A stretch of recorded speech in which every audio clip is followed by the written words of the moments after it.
Pada akhirnya, BI mengintervensi rupiah yang melemah dengan guyuran hampir 18 billion dolar atau setara 300 triliun rupiah. Laju pelemahan rupiah mata uang Asia Tenggara yang terlemah tersebut akhirnya tertahan jatuh. Di bursa saham yang juga ambrol sudah 2 kali diintervensi dengan buyback oleh para pemegang saham. Namun kenyataannya tidak tahan juga. Arahnya masih terus ke bawah. Sampai berapa lama saham ini akan jatuh? Kapan kita masuk ke pasar membeli saham yang murah? Saham apa yang layak dibeli? Sebentar, ini penjelasannya agak panjang. Kita bertanya dulu, ini keadaan ekonomi normal atau keadaan perang sih? Kalau ternyata jawabannya keadaan perang, lupakan teori ekonomi, lupakan apa nasihat ekonomi dari para pakar ekonomi atau yang jago bisnis sekalipun. Ini global paradox, ini nggak ada perbandingannya. Bahkan sahabat saya, pemilik salah satu investment company terbesar di Indonesia, mengatakan global ekonomi saat ini kontrol alt delete, semua di reset. Yang jadi pertanyaan berikutnya adalah, apakah rupiah jatuh pada saat ini karena spekulan? Kalau karena spekulan, ketika BI intervensi, maka spekulan ngabur dengan profit dan cari target yang lain. Begini sederhananya, ketika spekulan memainkan emosi dolar rupiah, katakanlah dia masuk di pasar sepi karena orang sedang sibuk dengan corona, dia masuk membuang rupiah katakanlah sejak harga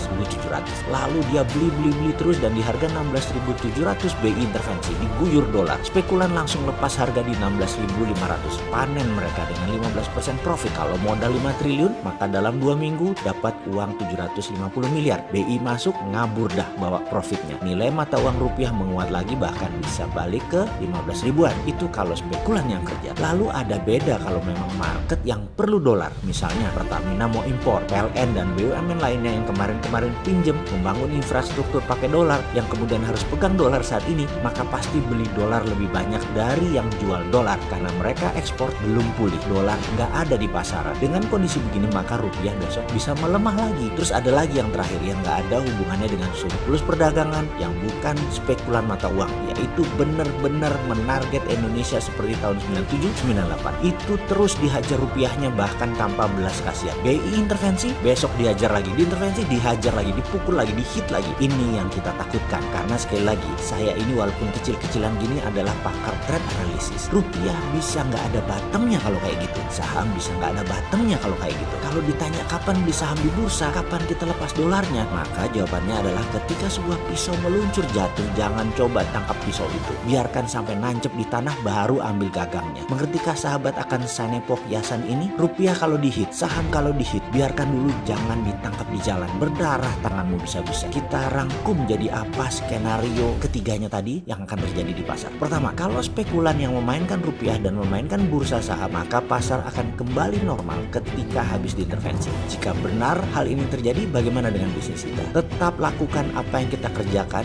dan tambah bisnis model yang baru. Kedua, kalau ternyata ekonomi Indonesia saat ini masuk vicious circle, gerakan perlahan turun karena efek corona dan efek global, di mana benar neraca perdagangan Indonesia selalu turun, rupiah melemah karena permintaan dalam negeri akan impor barang semakin tinggi, bahan baku produksi semakin tinggi, kebutuhannya dari impor dan ekspornya menurun, maka kita sebagai pebisnis ke depan, apa yang terjadi? Kita harus lakukan ubah bisnis model kita, lupakan bisnis model kita yang lama. Kalau skenario ketiga yang terjadi, dunia dalam keadaan perang, bisa panjang, bisa pendek masa ini, maka moodnya adalah survival mode. Lakukan apa saja yang cepat, pendek, low hanging fruit, petik, keluar dan diam. Tunggu lagi momen berikutnya. Kita sebagai pengusaha tidak boleh mati angin. Corona, resesi, pemerintah yang tidak akomodatif, itu bukan alasan untuk kita tidak kaya dan sukses. Selanjutnya kita akan bahas apa itu bisnis model yang baru dalam video selanjutnya.